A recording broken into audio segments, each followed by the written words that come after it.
Olá, bom dia. 11 horas exatamente na cidade mais bonita do Brasil, quiçá do mundo, né? Porque nós estamos no Rio de Janeiro. E hoje, como é sexta-feira, estou eu aí gravando já o nosso vídeo falando sobre LDB. Consequentemente, estarei dando uma continuação, aos artigos os quais contemplam essa lei que norteia toda a educação no Brasil. Semana passada falamos do artigo 1, 2 e 3. O artigo 1, sem sombra de dúvida, ele fala exatamente sobre a educação, né, e o que ela abrange. Já no artigo 2, fala dos princípios e fins da educação nacional, ou seja, todos os princípios e os fins que norteiam. Oi, Josiane, beijo na criança, um abraço para o esposo. Então, vamos lá. Semana passada, Josiane, nós falamos do artigo 1, artigo 2 e, consequentemente, o artigo 3. Não se esqueça, se tiver um caderno, para enfatizar que o artigo 1, ele fala exatamente o que a LDB abrange. Então, quando eu preciso saber o que a LDB abrange, eu vou recorrer ao primeiro artigo. Então, o artigo 1, ele posiciona bem qual é a abrangência da educação com base na LDB. Já o segundo artigo, ele já vai nos dar um posicionamento dos princípios, tá? E os fins que norteiam a educação nacional e, consequentemente, a educação brasileira. Então, fiquem ligadinhos. O primeiro artigo da LDB, ele diz o que abrange a LDB. Já no segundo artigo, ele já fala nos princípios e os fins que se objetiva a educação nacional. E quando se fala na educação nacional, nós estamos falando na educação brasileira, certo? No artigo, preste bem atenção que o artigo 2º, ele é muito pequeno, mas ele traz a informação fundamental, onde ele diz que é dever tanto da família quanto do Estado em proporcionar a educação nacional. Então, presta bem atenção, eu estou repetindo. O artigo 1º, ele fala na abrangência, tá? Da educação, quando e como processo. Já no segundo artigo, versa sobre os princípios e os fins, nunca deixando, tá, de lembrar que o princípio que norteia essa LDB é tomando com base a informação de que a educação nacional é dever da família e do Estado.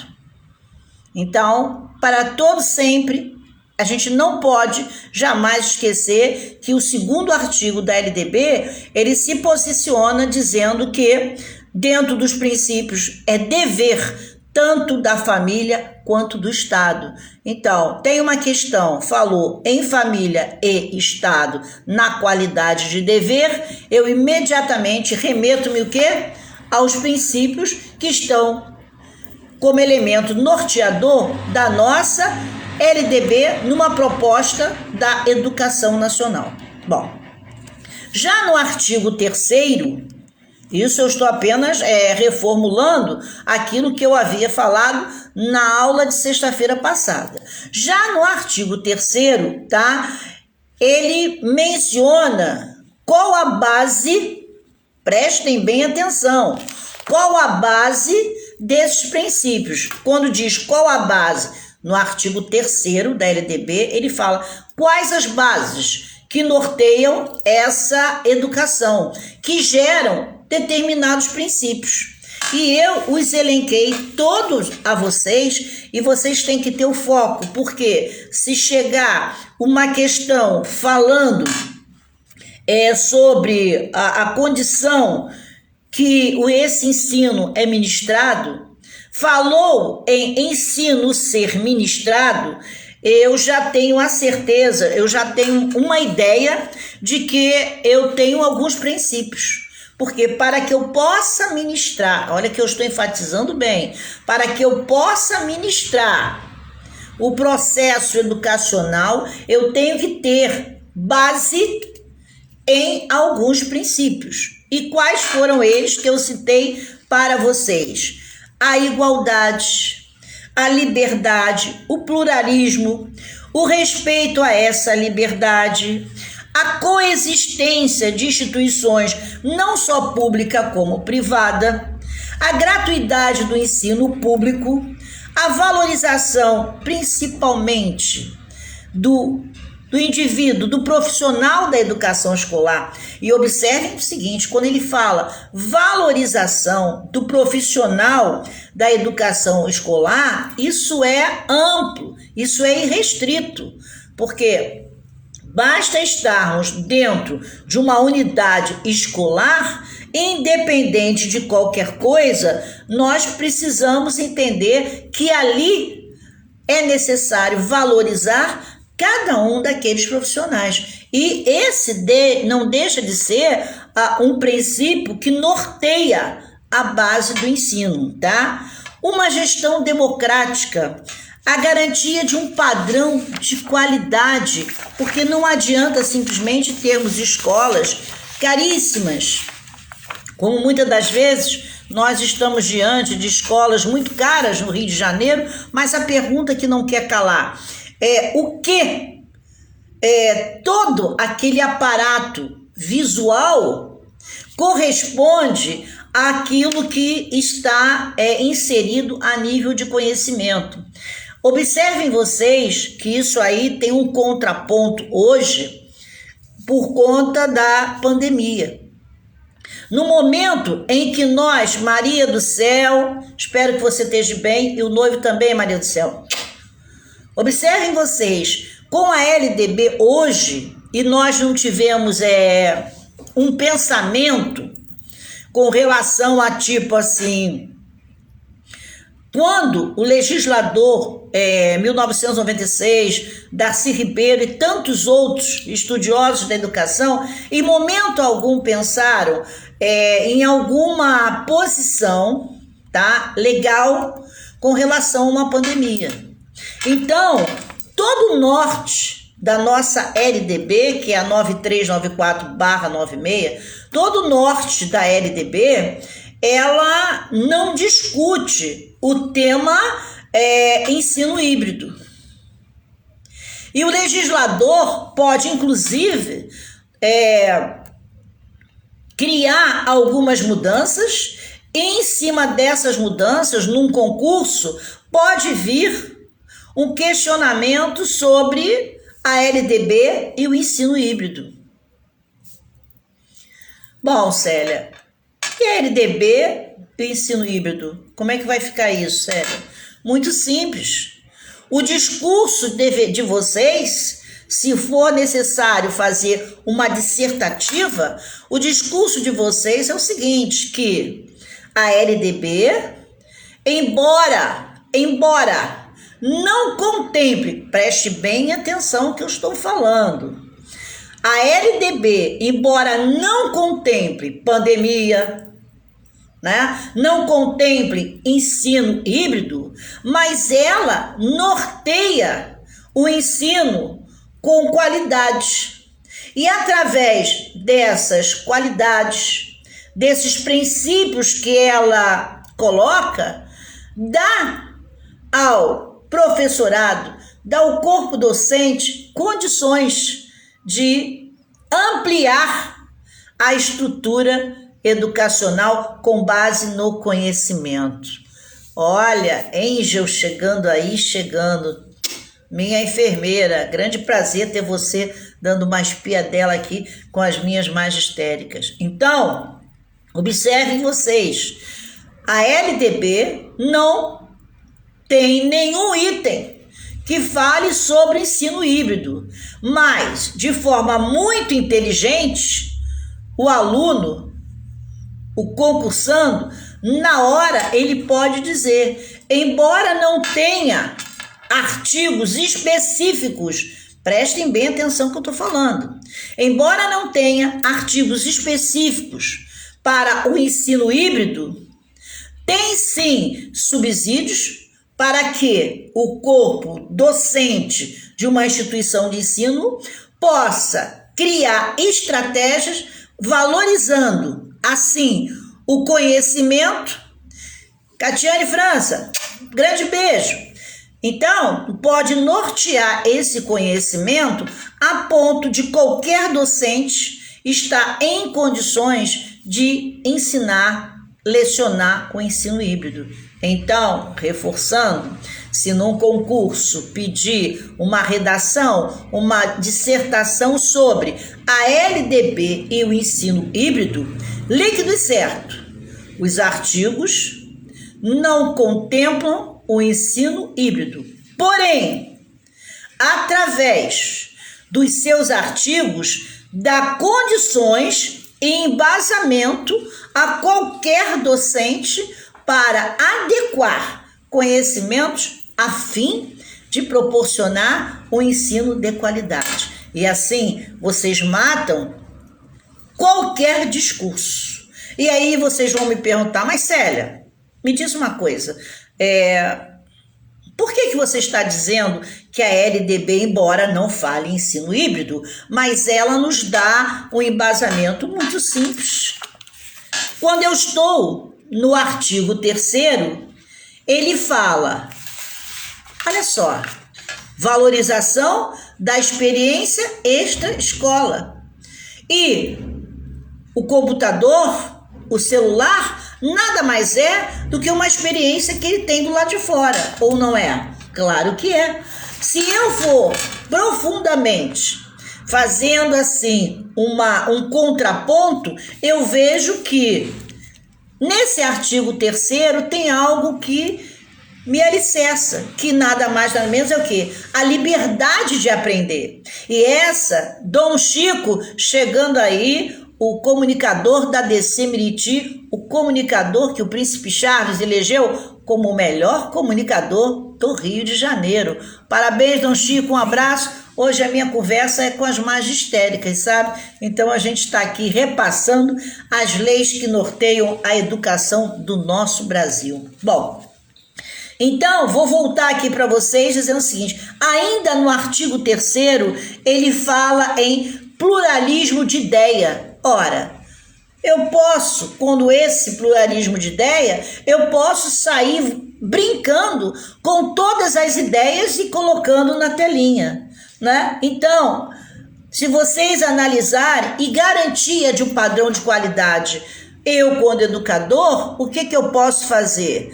Eu posso perfeitamente bem ampliar meus horizontes para tornar esse aluno, vamos dizer assim, conhecedor de forma mais ampla daquele conhecimento que eu estou transmitindo. Então, se num concurso uma banca colocar uma dissertação entre a LDB e o ensino híbrido, claro, o ensino híbrido, ele não tem um artigo específico até o momento, veja bem, até o momento, abre e fecha aspas, sobre o ensino híbrido. Porém, o próprio artigo 3º me permite entender que, na qualidade de educador, eu posso diversificar o meu conhecimento e a utilização das aulas online pode ser, como é, uma brecha para que a gente possa estar ainda ministrando aula, e aí entra o ensino híbrido. Entenderam bem? Então, não é difícil de fazer uma resposta à pergunta que possa surgir na prova. Tranquilo? Bom, então, Já no artigo, então, o artigo 1º, 2º e 3º, eu sedimentei aqui. Na sexta-feira passada eu fiz comentário. Quem tem dúvida e não assistiu e for necessário, vá no canal Professora Célia de Franco, procure a aula de sexta-feira passada, que vai fazer uma composição. Eu acho que o ideal seria compactar, vocês buscarem compactar esses ensinamentos, essa troca que a gente está tendo aqui, primeira aula, segunda aula, terceira aula, para que a gente possa ajustar aí o entendimento. Dom Chico, obrigado por você estar na rua, mas está antenado com a gente. Obrigado sempre pelo seu carinho. Sou muito, muito agradecida a todos aqueles que de quando em vez não esquecem de mim. Bom, no artigo 4º é o artigo que ele vem trazendo o terceiro título da nossa LDB, uma vez que a LDB ela é recheada por título, artigos, parágrafos e incisos, né? Pois é. Já o título 3, ele fala no artigo 4, o dever do Estado com a educação escolar pública, dando garantias. Então, o artigo 4º, quem quiser anotar, anote aí, ele fala do dever do Estado, tá? Ele fala especificamente do dever do Estado mediante garantias. Então, o artigo 4º, ele fala o que é dever do Estado mediante garantir alguma coisa. E o que ele garante? Bom, ele garante o ensino fundamental, obrigatório e gratuito. Inclusive, olha que interessante, o fundamental, gratuito, mesmo para aqueles que não tiveram tempo de estudar no momento escolar. Significa o quê? Significa que o aluno poderá fazer o fundamental de forma denominada EJA. A EJA, não é o EJA, é a EJA. Por quê? EJA é educação de jovens e adultos, concordem? Então, o Estado dá o ensino obrigatório para qualquer nível, para qualquer idade, basta que as pessoas queiram. O Estado também fornece a educação a nível de ensino médio. E observem vocês o seguinte, nesse título 3, que fala da educação e do dever de educar, aqui ele fala em ensino fundamental, depois ele fala em educação básica. Pontuem vocês que hoje tudo vira educação básica.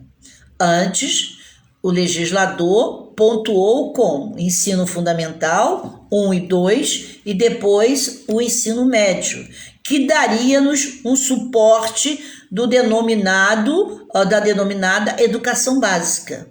Hoje já não se precisa falar mais em fundamental 1 e 2, nem tampouco ensino médio. Basta se falar em educação básica. Essa educação básica vai me remeter ao ensino fundamental e o ensino médio.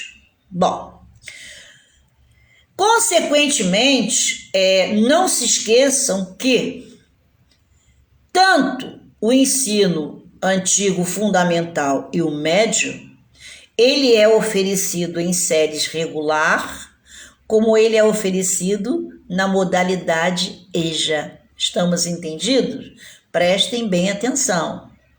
E existe também a possibilidade de entender que através da Lei 12.061 de 2009, ele diz que esse conhecimento ele é gratuito e universal, ou seja, ele é permitido para todos. Por outro lado, ainda no artigo 4º, ele tem um adendo para a educação infantil. E vocês não podem esquecer nunca isso, que essa educação infantil, ela vai para a criança até os 5 anos de idade. Isso está numa lei que é 12.796 de 2013. Chegando aqui, a mentora do projeto Entre Becos e Favelas, Entre Becos e Vielas, desculpa, há sempre um artista na favela. É um prazer ter você aqui e no início do mês estarei levando para você alguns donativos que, embora pouco, mas para poder ajudar a você na sua trajetória com as suas meninas que estão fazendo o curso de manicure. Bom, voltando aqui, a Lei 12.796 de 2013, é necessário que vocês estejam prontas para esmiuçá-la. E depois, quando eu terminar com a LDB, que não é pouca coisa, quando eu terminar com a LDB, eu certamente vou fazer apenas um estudo das leis que estão embutidas na LDB, na 9394/96. Eu tenho certeza absoluta que com com esses apontamentos, haverá a possibilidade de vocês, com relação à legislação, estarem alicerçados para esse concurso público, que por certo esteja por vir a qualquer momento. Bom, quando esse título terceiro, no artigo 4º, ele traz inúmeros elementos para que a gente entenda do direito, né, dessa educação na qualidade de dever. Porque quando eu tenho o direito a, eu, como cidadão, como cidadã, Sulamita Ayala, como está você, colega de profissão, prazer ter você aqui, dando aquela espiadinha, né? Vamos aclarar nossa mente que os concursos estão vindo aí e eu quero todo mundo aprovado com essa LDB, hein, Sulamita? Chegou atrasada, 22 minutos de atraso, mas vai lá no meu canal depois que você tem as aulas de LDB, desde a primeira até o dia de hoje. Bom, nesse título terceiro, que é o artigo 4º, né, da LDB, ele diz sim que eu tenho, né, o direito. Quem tem o direito é o cidadão. E quem tem o dever é o Estado. Então, no artigo 4º, o que ele quer dizer, esmiuçar, é que com base no direito que nós temos como cidadão e cidadã, o dever do Estado de fornecer essa educação para quem não pode ou não deseja ir para uma escola particular. Nesse artigo 4º, nós temos aí uma curiosidade, né? Que pode ser questão de prova também, a gente não sabe. Uma curiosidade, uma coisa interessante, observem vocês. Quando o legislador, digo legislador porque ele criou a lei, né? Quando ele traz a 9394/96, ele contempla que é dever e obrigação. Mas hoje, a educação que ele contempla aqui, que é a pública, ela é tida e vista como um ponto menor. Um ponto menor que vocês podem observar que há o que se questionar. Aí vocês perguntam, Célia, por que questionar? Pensem comigo. A educação pública, ela durante muitos anos, ela foi a melhor educação que nós tivemos. Quando eu digo a melhor, não que as escolas particulares não tivessem condição de ser igual à pública. Pelo contrário. Vamos dizer assim, cada espaço físico existe uma razão. Mas, com o decorrer do tempo, as escolas públicas foram se tornando, à vista de uma sociedade, aquela escola que não acresce muito. E aí os pais começam, quando pode, levar esses alunos das escolas públicas para as instituições particulares. Ora, se a nossa escola pública não está tendo e não está sendo uma escola à altura de uma sociedade, Denise Pinto, minha doutora, assistente social, passando para dar uma olhadinha. Primeiro dia da semana que ela aparece, assistente social. Te amo de paixão, obrigado. E, como sempre, o meu carinho eterno por você. Gente, observe o seguinte. Se nós, como cidadão e cidadã, estamos vendo que a escola pública não está suportando nem atingindo o seu objetivo. Qual é o objetivo da escola pública? É oferecer ensino gratuito? Mas ela tem a obrigação de dar um ensino gratuito de qualidade. Alessandro Mongin, te amo de paixão. Um beijo para a professora Carlinha de matemática. Socorro. Então, se o Estado não está me propiciando uma escola de qualidade, o que teria que fazer a sociedade em prol dessa escola? Ora, caberia à sociedade criar movimentos para, primeiro, obrigar a ser colocado em prática todos os artigos que estão na LDB. Isso é a primeira coisa. E segundo, inspecionar, monitorar esse ensino independente do seu filho, da sua filha estar estudando nessa escola. Só que nós somos latinos e acomodados. Então, nós nos contentamos com aquilo que nos é dado, o que é um erro. É um erro, porque eu deveria, como cidadão e como cidadã, impulsionar e obrigar a essa máquina do Estado a trabalhar com o conhecimento de forma vertiginosa. Pensem vocês, Luciana Monteiro, beijo, que bom ter você aqui hoje, né? Então, ela não é da área do magistério, mas só passou aqui para dar um bom dia, dizendo que tá tudo bem, né? Belinha tá aqui, não muito bem, caidinha, né, com os últimos acontecimentos, mas sobrevivendo aí aos desesperos. Então, se a sociedade for imbuída de um sentimento de obrigar ao Estado, quando eu digo Estado, eu falo nação, né? A Federação Brasileira, Federação do Brasil, obrigar esse Estado, quando nação, a proporcionar um conhecimento de qualidade, que é a escola, a sala de aula. Se vocês pensarem por esse prisma, nós teremos um país melhor. E aí pode ter o questionamento do legislador numa prova. Mas como assim? Por quê? É muito simples.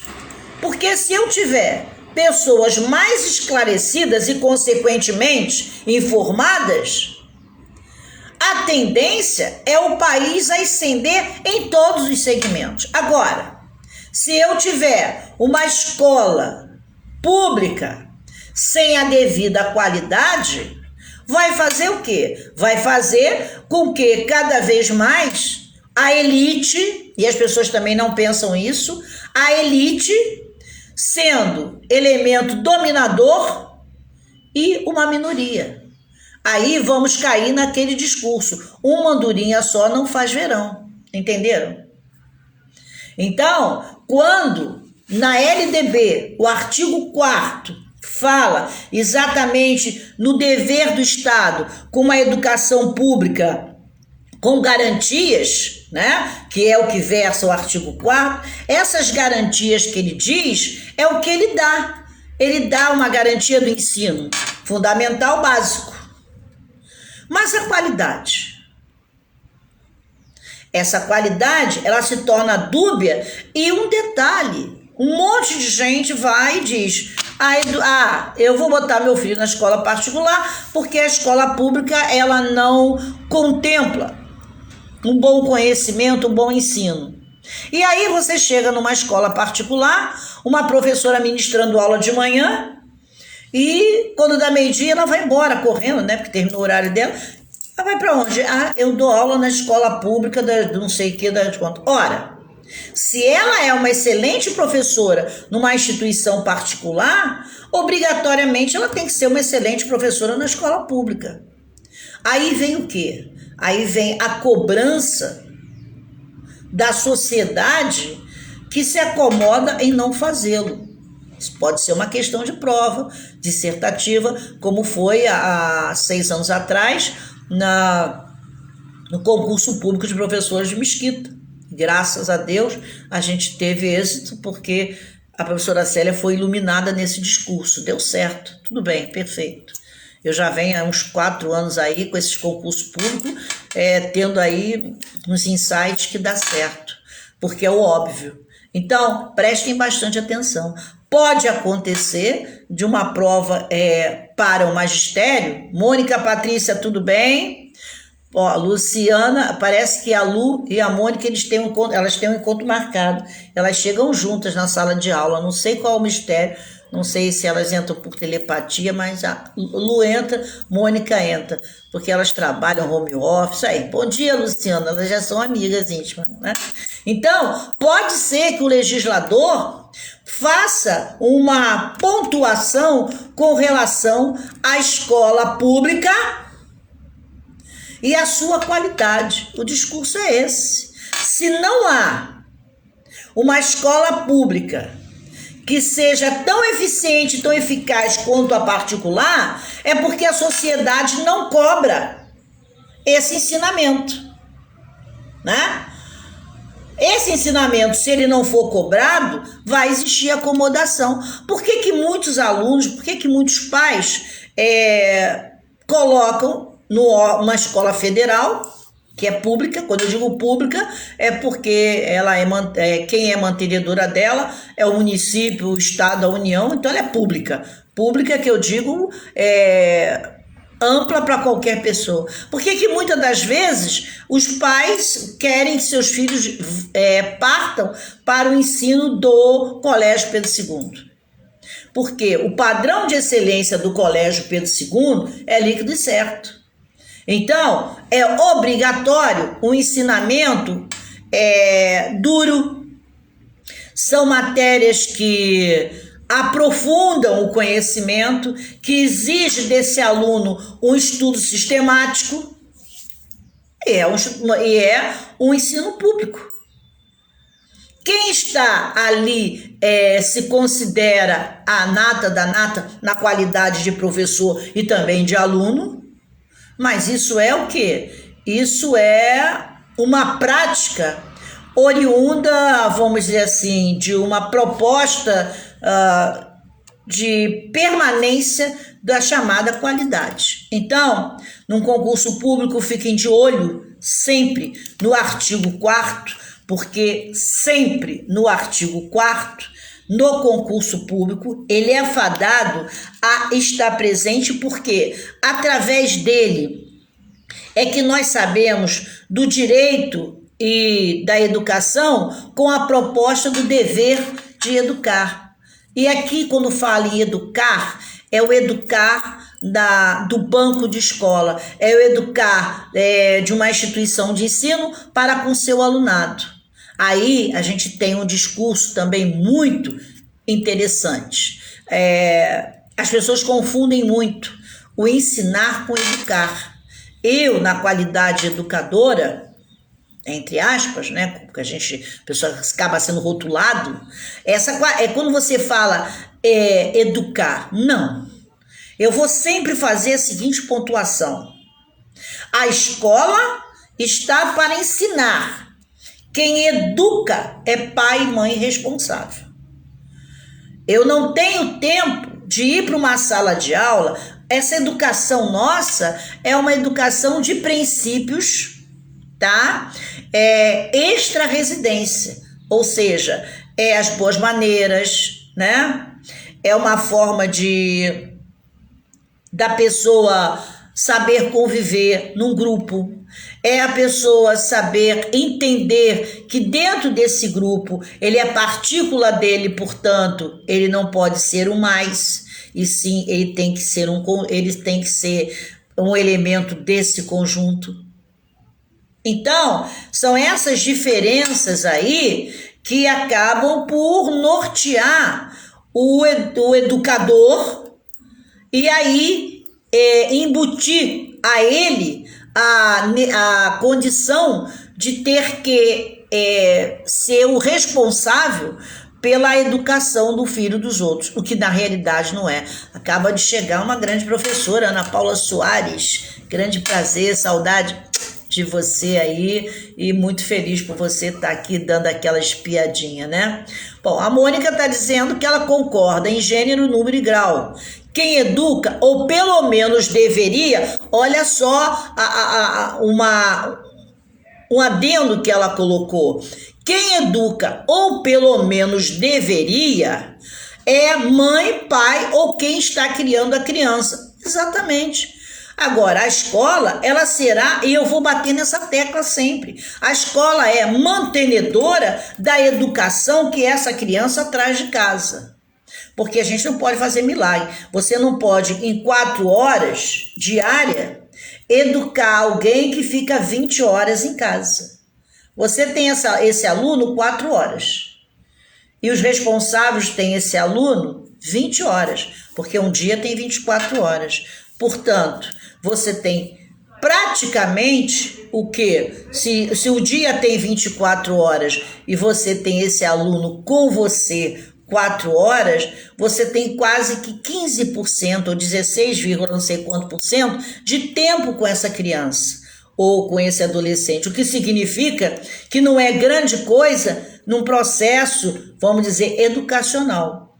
Já cultural, sim, porque em 4 horas, se este aluno adquiriu 20%, que é a base que nós, pesquisadores, entendemos que seja necessário. Se de um conteúdo este aluno absorveu 20%, já é um ganho diário.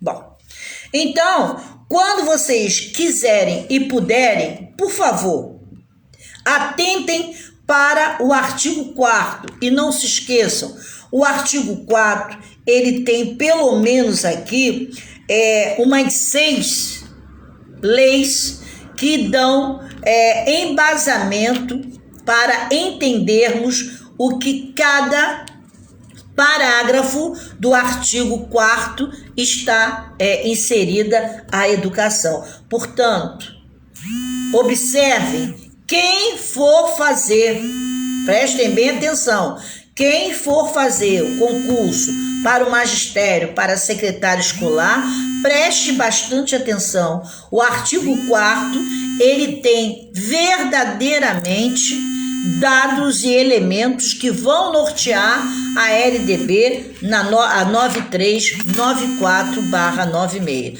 Façam um esforcinho, leiam, esmiucem bastante. Ocorrendo dúvidas, mandem mensagem para mim, para que eu possa esclarecer as dúvidas, porque nesse artigo 4º, e nós temos dentro dele nada mais, nada menos do que 10 parágrafos, e ainda temos o artigo 4A, que fala no que se assegura ao atendimento educacional durante um período de internação. Prestem bastante atenção, pontuem isso. O artigo 4A, ele fala que se o aluno estiver internado, é obrigação da instituição encaminhar até a residência ou desculpa, hospital, ou até mesmo pós-internação, este aluno enfermo em casa, a instituição encaminhar um profissional levando os afazeres escolares, por conta de quê? Para que esse aluno não venha perder conteúdos no momento em que esteja enfermo. Então, atenção, o artigo 4º, portanto, a LDB tem o artigo 4º, pura e simplesmente, tá? Com exatamente 10 incisos, e temos o artigo 4º-A, que ele menciona a obrigatoriedade de um atendimento educacional durante o período de internação ao aluno que está na educação básica internado, tá, para tratamento de saúde em regime hospitalar, como eu falei a vocês, ou domiciliar, tá? Por tempo prolongado, conforme dispuser o poder público em regulamento na esfera da competência federativa. Entendeu? Quando sempre eu falo, nós estamos numa unidade federativa, isso significa que é o Brasil no seu todo. Então, quem norteia isso aí, já contempla isso aí, é o poder a nível federal, que está inserido na chamada União. Toda vez que nós falamos em União, nós falamos em governo federal. Estão prestando bem atenção? Estão observando que essa regra do jogo, ela foge da égide da 9394/96 e que ela vai existir porque é determinação da União que uma pessoa que está na educação básica, portanto, do ensino fundamental à educação do ensino médio, ele estando acamado, tanto faz em hospital como em residência, e isso está documentado, essa assistência, essa forma de atendimento educacional obrigatoriamente tem que acontecer.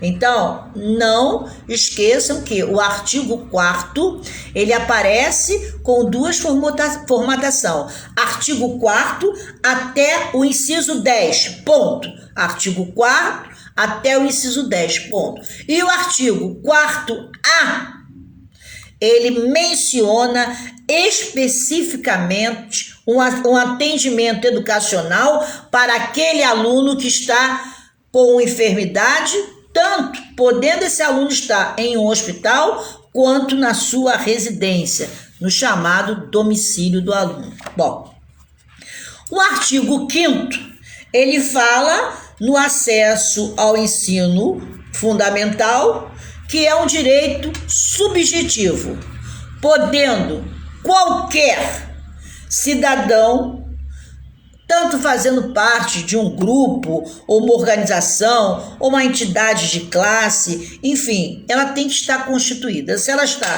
constituída, ela terá condição de dar acessibilidade desse ensino. Esse artigo 5º, ele tem sim, vamos dizer assim,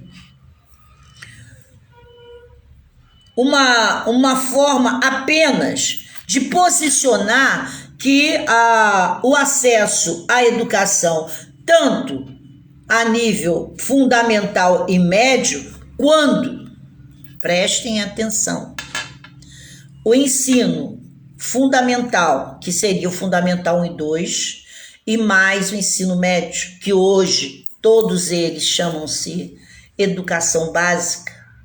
A educação básica é um direito público subjetivo. Então, não se esqueçam que no artigo 5º fica explícito, bem na cabecinha de vocês, que ele é um direito público subjetivo. Então, a educação básica, vou repetir, a educação básica é um direito público subjetivo. Então, já estou repetindo pela terceira vez. O direito público subjetivo, ele está inserido na educação básica. Na educação básica, é um direito público subjetivo. Portanto, não esqueçam isso. Dentro desse artigo 5º, nós temos vários incisos, 2 incisos pelo menos, que menciona que isso é competência de estados e municípios, né? Por responsabilidade da federação, que é nada mais nada menos do que a União. Bom, ainda no artigo 5º, ele fala no parágrafo 1 sobre o recenseamento. Por exemplo, tem que saber que quantos alunos estão em idade escolar, tanto do 1º ao 5º, do 5º ao, vamos dizer, do 6º ao 9º e do 1º ao médio. Por quê? Através disso é que nós temos uma base de como anda a educação no nosso país. Vocês estão entendendo? O recensear é a forma de que o governo ou os governos, assim posso dizer, sabem quantos alunos estão dentro da sala de aula. É claro que a gente às vezes faz algumas conotações com relação a este ou aquele governo. Não estou mencionando política, deixando bem claro. Não sou direita nem de esquerda, eu sou Brasil. Mas muitas das vezes nós colocamos as culpas que eu digo, em uma determinada circunstância, uma determinada criatura. Se o Estado tem obrigação de fornecer o ensino, os pais, os responsáveis, têm o dever de levar esse aluno para a escola. A coisa é tão gritante que chega um ponto que o legislador cria uma circunstância de obrigação da escola comunicar a ausência do aluno. E aí? Imediatamente, a instituição, tanto pública quanto privada, olha que coisa interessante. O que dá para um, dá para outro. Tanto a pública quanto a privada. Se o aluno não está comparecendo à escola, imediatamente após 25% de ausência, né, deste aluno, ou seja, ele não estando presente na escola, cabe à instituição comunicar ao Conselho Tutelar. Aí o Conselho Tutelar manda na residência um grupo de profissionais para saber exatamente o que está acontecendo. Em dia de tiroteio, alguém vai entrar em algum lugar? Não, né? Acabaram de abater um helicóptero da Record. Em algum lugar desse aí, a coisa deve estar séria. Alguém vai entrar em comunidade? Não, né? Algum conselho, algum conselheiro, coitado, vai conseguir fazer seu trabalho? Não. Como é que fica? Fica à deriva.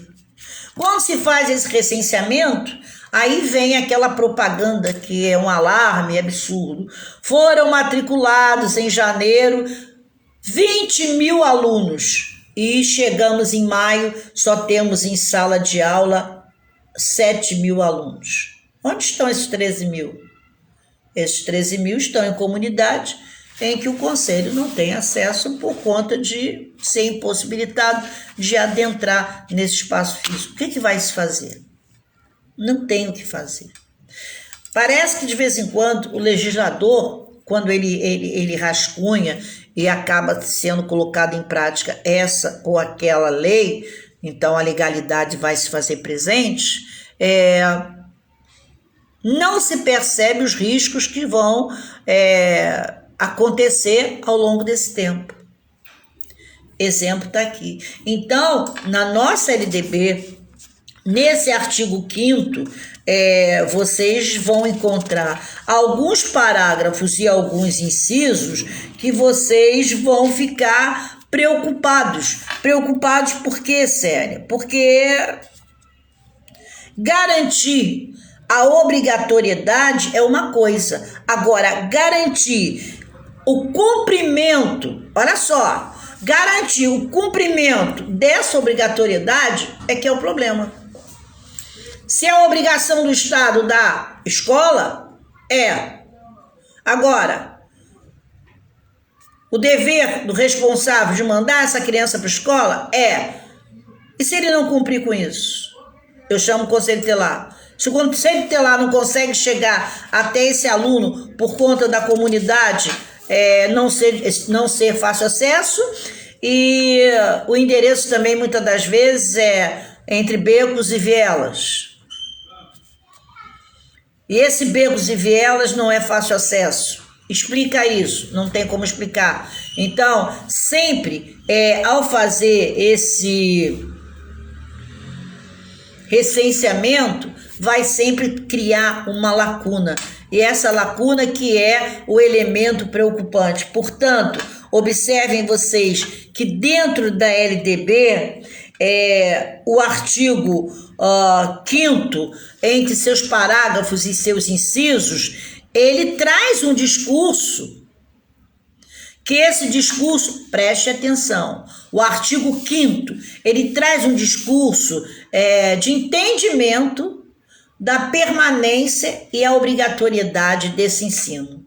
Ou seja, permanecer com esse ensino, a obrigatoriedade de tê-lo, mas fica sobre a égide, os auspícios dos seus responsáveis em levar este alunado para a sala de aula, para a escola.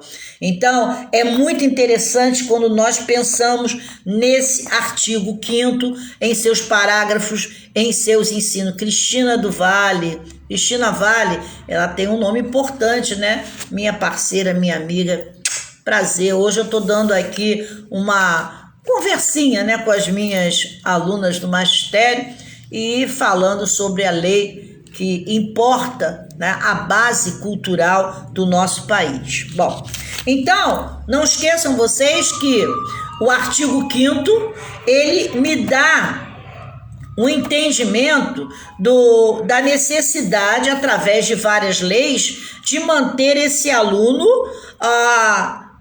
sobre os auspícios educacional de uma formatação do Estado, do município, da União. Aí nós entendemos que a competência, tá, de trabalhar a presença desse alunado dentro de uma sala de aula não está restrita ao município, ao Estado nem à União, e sim, ela está em composição com esses três elementos, vamos dizer assim, hierárquicos.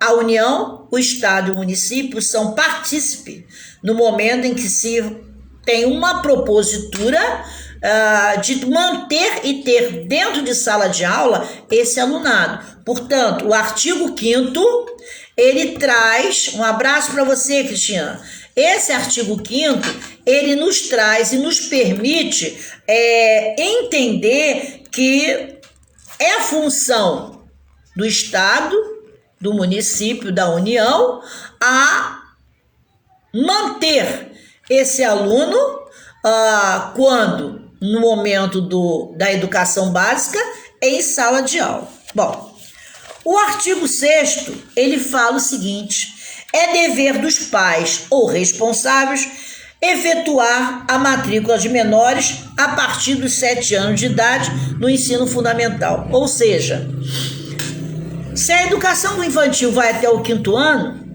quando essa criança estiver com 7 anos de idade, é obrigado, isso está no artigo 6º, obrigado os responsáveis a matricular este aluno. Atenção, cuidado, procure saber com relação a essa matrícula. Nós temos estados da Federação do Brasil que hoje já conseguiram liminar para que esta criança não frequente uma escola do 1º ao 5º ano. E aí, Célia, o que eu vou fazer? Pode ter uma pergunta.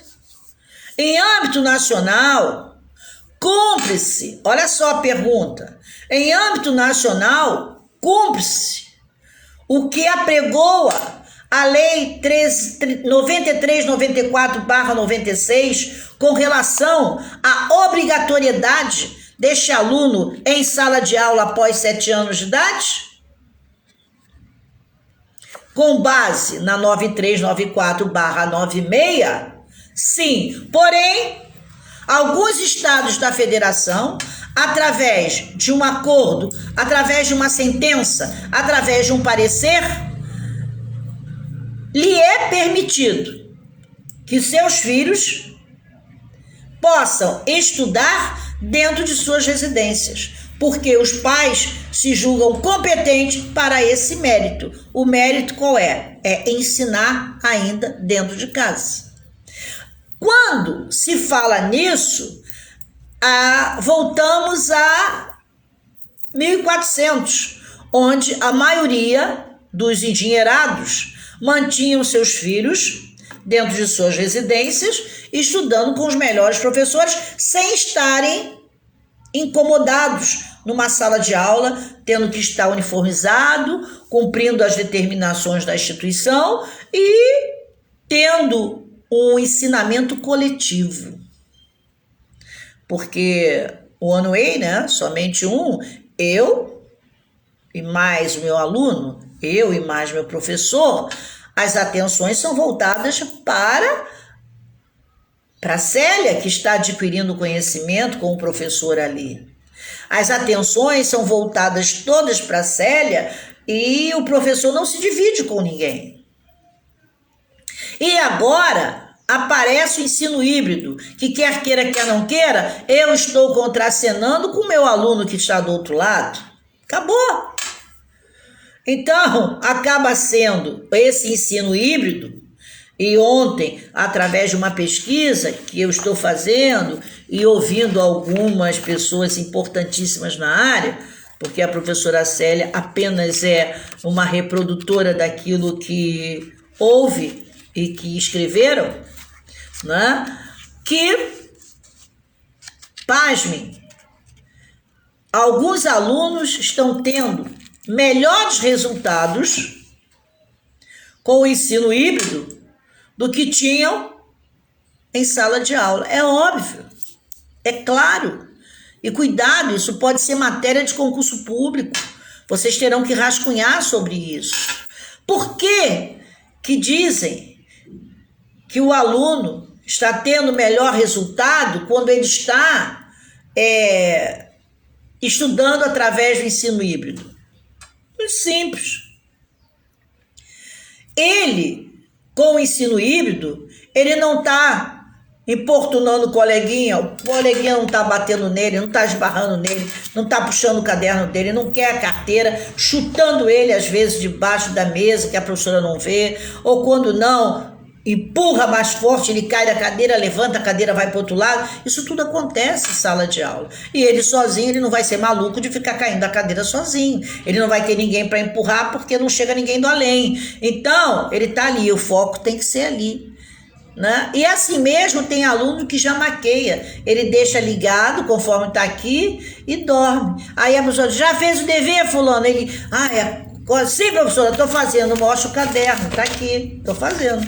Mas não tá. Agora, já aquele que tem pai e mãe andando no entorno, de quando em vez está prestando atenção. Cabe aí no ensino híbrido, e quando alguém diz que as notas estão sendo melhores, por conta disso. Mas alguns estudiosos já dizem, e eu também já tenho certeza, de que o futuro próximo, a educação passa por uma grande transformação. Uma transformação que os professores não querem, mas vai acontecer.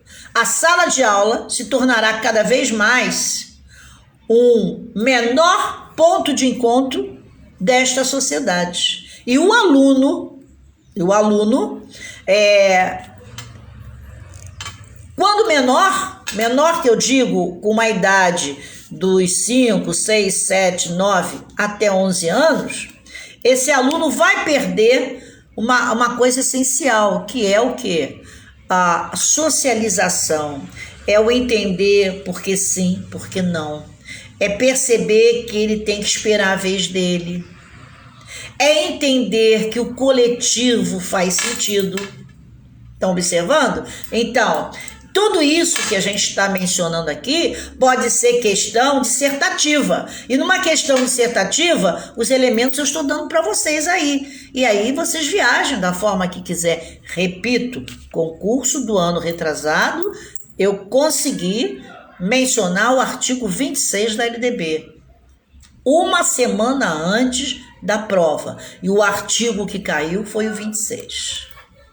Pedi que fizesse trabalho, algumas magistéricas no colégio fizeram, outras não quiseram fazer. Conclusão, quem fez se deu bem, quem não fez ainda ficou lamentando. Olha, você explicou, você ensinou, você disse, você fez, mas não adiantava de mais nada, porque eu já tinha dito, já tinha feito e a prova já tinha acontecido. Então, fiquem de olho nesses discursos que nós estamos tendo de quando em vez, e se tiver dúvidas, mande para mim no zap, no privado, e eu vou responder. E se eu também não souber, eu também vou pesquisar, porque outra coisa é que tem que estar bem entendido, e que as pessoas também não querem entender. O que eu estou dizendo para vocês hoje, da 9394/96, amanhã pode surgir uma lei que vai botar abaixo o inciso do artigo 3, e eu sou obrigada a dizer para vocês. Então, uma lei, ela muda a qualquer momento, em especial a 9394/96, que é a LDB, por conta de que a pandemia, ela criou uma pandemia na vida de todos nós, em todos os sentidos, amplo e restrito. Então, a LDB sofre sim alteração e pode sofrer alteração a qualquer momento. Não, ô Maria do céu, eu também sou sua fã. Então, prestem atenção. Não se prendam apenas ao discurso que a gente está tendo agora. Porque eu estou em cima 24 horas da LDB. Todo dia eu entro na internet para buscar alguma mudança. São 92 artigos. Eu vivo toda hora dando input aqui para saber se surge uma mudança. Porque o que eu estou dizendo hoje, amanhã pode não ser. E eu estou compromissada com vocês com concurso público. Então eu tenho que estar na crista da onda. E aí veio aquele discurso da professora Célia. Ser professor não é um processo barato. Quem trabalha com a educação não é um processo barato. Ele tem que ter a melhor internet, ele tem que ter os melhores recursos, ele tem que sair buscando conhecimento todos os dias, todas as horas. Ele tem que ter um processo, ele tem que ter uma estrutura de percepção que a sociedade e que as leis caminham de acordo com o anseio das sociedades. Quem não entender isso está fadado a não saber o porquê a sociedade clama determinadas situações e nos obrigam a determinadas circunstâncias. Então, ser professor não é um processo barato, é muito caro, porque ele tem que estar lendo, ele tem que estar pesquisando, ele tem que comprar livro sim, ele não tem aquela historinha de ver livro pela internet, porque ele não vai poder fazer suas pontuações, e se ele tiver que tirar xerox, ele vai pagar uma fortuna por 40 papelzinhos, enfim, é uma loucura. Então, ser professor, na sua essência, não é um processo barato. Quem disser, é professor, como quem diz, não estudou muito, bobagem. Um professor de fato de direito, ele vai debruçar no livro, ele vai fazer pesquisa, e não se iludam. Hoje eu estou falando, consegui falar até o artigo 5º. Pasmem se amanhã, na próxima sexta-feira, eu disser, olha, o artigo 5º, inciso 1, mudança. Mas como, Célia, você disse ontem? Pois é, ontem eu disse. Mas quando eu acabei de dar aula, vou bater esse papo com vocês, o legislador inventou outra coisa e a gente tem que estar na crista da onda. Portanto, ligadinho naquilo que a gente falou, O artigo 4º precisa ser minuciosamente estudado. Quando tiverem um tempinho, tempo que fiquem fofocando no zap, falando aí com fulana, ô Aninha, ô Mariazinha, ô Ritinha, não sei o quê, quem é da área de educação, fique lá lendo os seus artigos 4, os seus incisos, o seu parágrafo, porque é matéria de prova. Pessoal de secretário escolar, pessoal de formação de professores, ligadinho na LDB, porque com ela e por ela, você estará fazendo bonito no concurso público. 12 horas e 5 minutos na capital, né? Do samba, da educação, da cultura, né? E dizer para vocês que a nossa festa termina aqui, né? A cortina fecha, né? E nós, como artistas, nos recolhemos porque hoje é sexta-feira. Amanhã, dizendo para as minhas alunas que estão aí de secretária escolar que nós temos um encontro marcado de 9 a quase meio-dia, socorro, e que estamos aí para estudar. Luciana, obrigado por mais um dia de conhecimento, Belinha. Excelente final de semana a todos, especialmente para a Mônica. Olha, elas viraram íntimas colegas, tendo, né? Elas são preguiça.com. Josiane, beijo. Maria do Céu, muitíssimo obrigado. Cristina do Vale, saudade. Dom Chico na DC Miriti, de segunda a segunda, com aquela música maravilhosa. Aperte o dial. Ana Paula Soares, bom ter você aqui hoje. Que grande prazer. Josiane, como sempre, você mora também no meu coração. Obrigado por me aturar esses anos todos. Kelimar, grande beijo. Isabela Rosa, minha aluna, pedagoga hoje e colega de profissão. Lu já falei, né, porque ela... Alessandro Monginho, sua bodeguita, bom ter você. Denise Pinto, minha assistente social. Sulamita Ayala, grande artesã, grande artista e grande profissional na área de educação também, muitíssimo obrigado, é um prazer. Catiane França, amanhã nós temos um encontro marcado, não foge não. Angel Carvalho, minha enfermeira predileta.